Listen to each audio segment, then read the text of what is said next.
Hello friends, வணக்கம். விளையாடலிருந்து இன்றைக்கி நம்ம ஈவினிங் ஸ்நாக்ஸுக்கு ஏத்தாப்பில் ஒரு சிம்பிள் ரெசிபிங்க. வெறும் 2 இன்க்ரீடியன்ட் இருந்தால் சூப்பராக ஒரு ஸ்நாக்ஸ் செஞ்சிடலாங்க. ஆமாங்க, நம்ம பாகு மட்டும் கரெக்டாக வச்சுட்டா அப்படியே கிறிஸ்பியாக கடையில் கிடைக்கிற மாதிரி வீட்டிலே பொரி உருண்டை செய்யலாம். அதுவும் ஹெல்த்தியானதுங்க. வாங்க வீடியோக்குள்ளே போகலாம். அதுக்கு முன்னாடி நம்ம சேனலை சப்ஸ்கிரைப் பண்ணிக்கோங்க.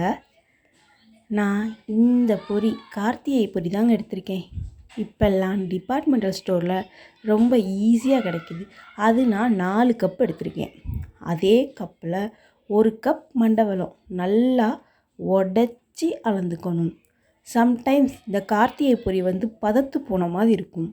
அப்படி இருந்துச்சுன்னா ஒரு கடாயில் போட்டு நல்லா வறுத்துக்கோங்க. 4 கப் மெஷர்மெண்ட்டில் கரெக்டாக எடுத்துட்டிங்கன்னா கொஞ்சம் கோபுரம் மாதிரியே எடுத்துக்கலாம். 1 கப் மண்டவெல்லம் நல்லா துருவி பொடிச்சிருக்கான்னு பார்த்து எடுத்துக்கோங்க.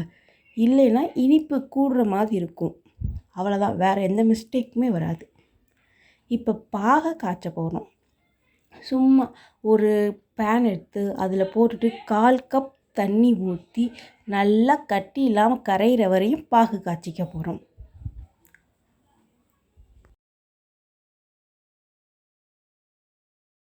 நல்லா கரைஞ்சி வர வரையும் வெயிட் பண்ணுங்கள். நல்லா கரைஞ்சி வந்த உடனே நம்ம ஒரு பேன் எடுத்து அதில் ஃபில்டர் பண்ணிக்கணும். ஏன்னா அடியில் இருக்கிற மண், தூசி ஏதாச்சும் இருக்கும். நயோ வெல்லம்னு கேட்டு வாங்கினாலும் கண்டிப்பாக இருக்கும். அதனால நான் ஃபில்டர் பண்ணிக்கிறேன்.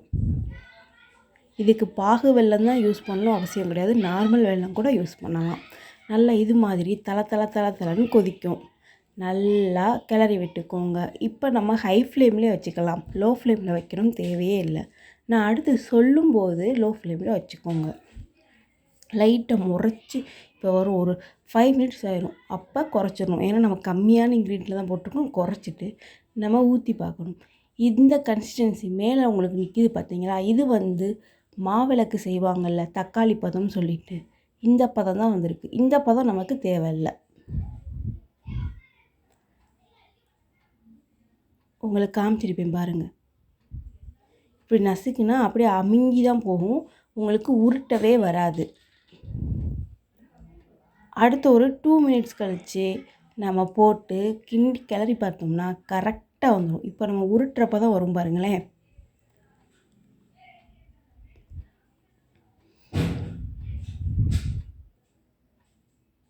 எடுக்கும்போதே லைட்டாக ஜவ் மாதிரி வரும். நல்லா உருட்டும். அந்த சவுண்டு கூட நான் உங்களுக்கு காமிச்சிருப்பேன் பாருங்கள். டங்குன்னு பதம். நம்ம அடுப்பில் போட்டால் டங் அப்படின்னு கேட்கும். இந்த மாதிரி நல்லா உருட்ட வந்துருச்சா? இங்கே பாருங்கள் சவுண்டு.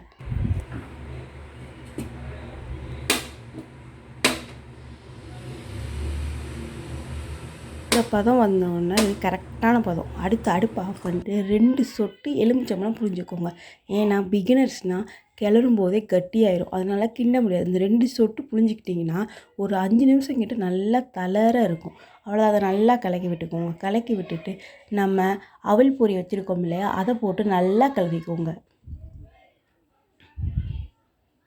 விருப்பப்பட்டால் சுக்குத்தூள், நெய் சேர்த்துக்கோங்க. நான் கடைசியில் அது கிளறும் போது சேர்த்துருப்பேன். எல்லாமே உங்களுக்கு தேவையான அளவு தான். இந்த மண்டவெல்லமும் பொரியும் தான் கரெக்டான மெஷர்மெண்ட் இருக்கணும். அடுத்து பாகு இருக்கணும். அவ்வளோதான், சிம்பிளாக செஞ்சு முடிச்சிடலாம். ஈவினிங் ஸ்நாக்ஸ் வீட்டிலையே ஹெல்த்தியாக செஞ்சு கொடுத்துடலாம். அதுவும் ஹைஜீனிக்காக செய்யலாங்க. கண்டிப்பாக ட்ரை பண்ணி பாருங்கள். இப்போ ஏலக்காய் தூளும் சுக்குத்தூளும் நான் சேர்த்துருக்கேன் பார்த்தீங்களா? இதை நல்லா கிளறி விட்டுக்கும். கொஞ்சம் எக்ஸ்ட்ரா ஃப்ளேவருக்காண்டி தான் நான் சேர்க்குறேன். அதை ஸ்கிப் பண்ணாலும் நீங்கள் ஸ்கிப் பண்ணிக்கலாம்.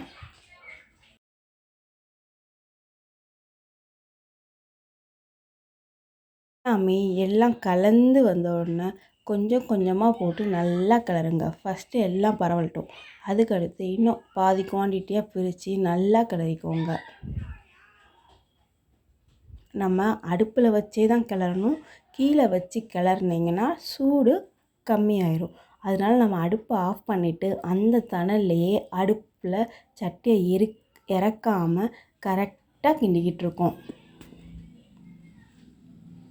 அவ்வளோதாங்க, கிளறி வச்சிட்டோம். இப்போ நமக்கு ஒரு அரை டேபிள் ஸ்பூன்லேருந்து 2 டேபிள் ஸ்பூன் கிட்ட அரிசி மாவு தேவை.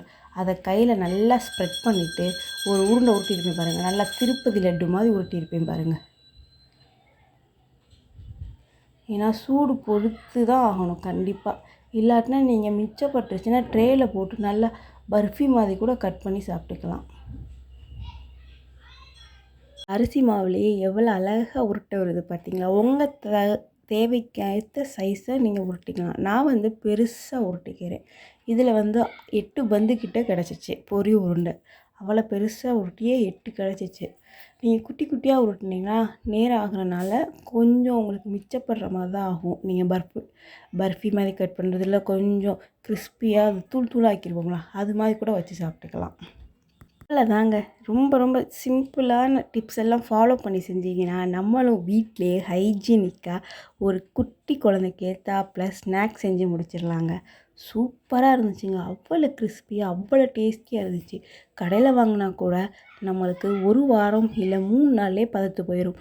இதை நீங்கள் ஏர் டைட் கண்டெய்னரில் போட்டு வச்சிட்டிங்கன்னா 1 மாதத்துக்கு வாடையோ எதுவுமே வராமல் அப்படியே நம்ம எப்படி ஃபஸ்ட் டே சாப்பிட்டோமோ அந்த டேஸ்ட்டில் சூப்பராக இருக்கும். கண்டிப்பாக ட்ரை பண்ணி பார்த்துட்டு எப்படி வந்துச்சுன்னு சொல்லி கமெண்ட் பாக்ஸில் கண்டிப்பாக கமெண்ட் பண்ணுங்கள். இது மாதிரி புதுமையான வீடியோஸ் நம்ம சேனலில் அப்லோட் பண்ணிக்கிட்டே இருக்கோம். அதனால் மறக்காமல் சப்ஸ்கிரைப் பண்ணிக்கோங்க. அப்போ தான் நான் அடுத்தடுத்து போடுற வீடியோ உங்களுக்கு நோட்டிஃபிகேஷனில் நிற்கும். நன்றி. அடுத்த வீடியோவில் பார்க்கலாம். பாய்.